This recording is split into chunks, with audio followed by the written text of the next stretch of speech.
Hi everyone. Today I'm just doing a video for my rebuttal on a classmates debate. I chose John Byers' debate where he said that we should not have left Afghanistan, and I disagree. He did say that we should not have left because we have been there for 20 years, which is true, but we also have been there a lot longer than that. I think that not even I realized until I learned that we have been in Afghanistan getting involved in their business since the 70s and 80s, which ultimately we kind of helped create the Taliban in a way by funding the Mujahideen groups that were there and their military camps that they were building to kind of fight against the Soviets. The US got involved because they didn't want the Soviets to win. Obviously, we were combating communism at the time. But throughout that process, we helped create the Taliban through those military camps, and that's where Osama bin Laden was recruited in that process. So those camps were kind of the beginnings of the Taliban, which is now the whole groups that America now fights with. So it's probably a better idea that America leaves and stops intervening in their stuff, because all we're doing is creating more of a mess. Also you mentioned that the Taliban is now a threat.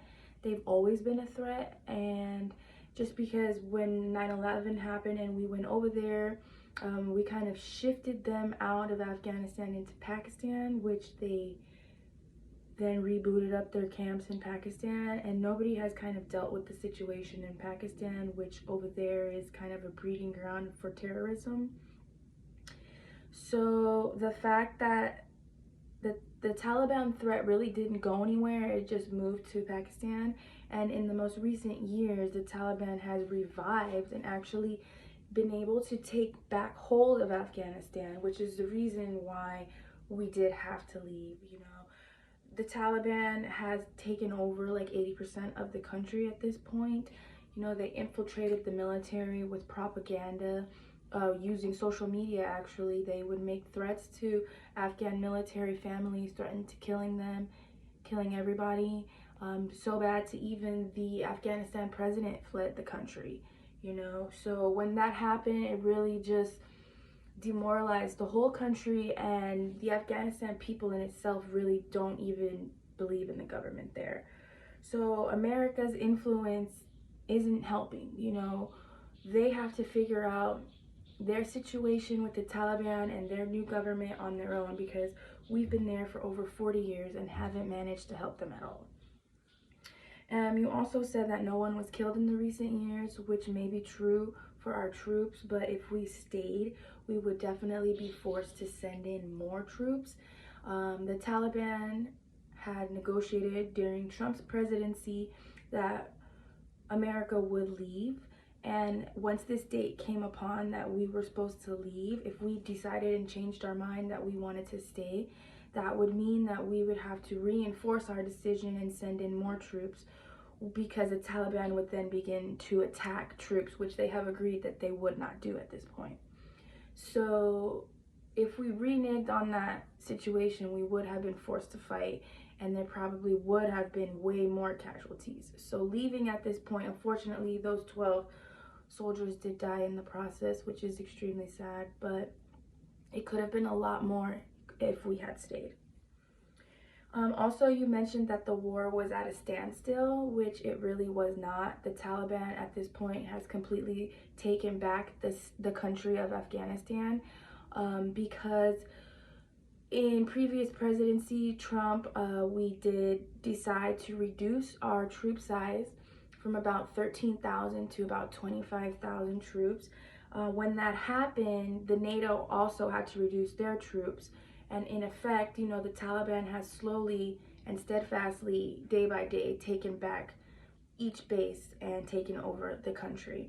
So the war was not at a standstill. It was more at a fact that we knew the Taliban was going to take over. It was only a matter of time, and it was kind of agreed upon, actually, through presidency, that they would, in fact, take over. You also said that the military was leaving things behind and was unorganized. which I came to find out is a common practice with the military. So when we do leave a situation, we do tend to leave our materials behind. So that isn't unusual in our departure. I do agree with you when you said that there was bad planning. I do believe America could have planned better. But after watching the documentary, it is apparent that the whole country did know that this was happening. America and the NATO forces were leaving. The Taliban was aware. The Taliban was taking over. There's other rebel groups forming to fight the Taliban. There's other rebel groups being funded to fight the Taliban, being funded by the Iranians and things like that to create the new issue of civil war there. So I believe the population there, they did know. I mean, maybe the emails and notifications weren't sent out steadfastly, but I also heard on the news that they had given these people months' notice to leave the country. And I think that if you live in Afghanistan, it's just a known fact that the Taliban are taking over.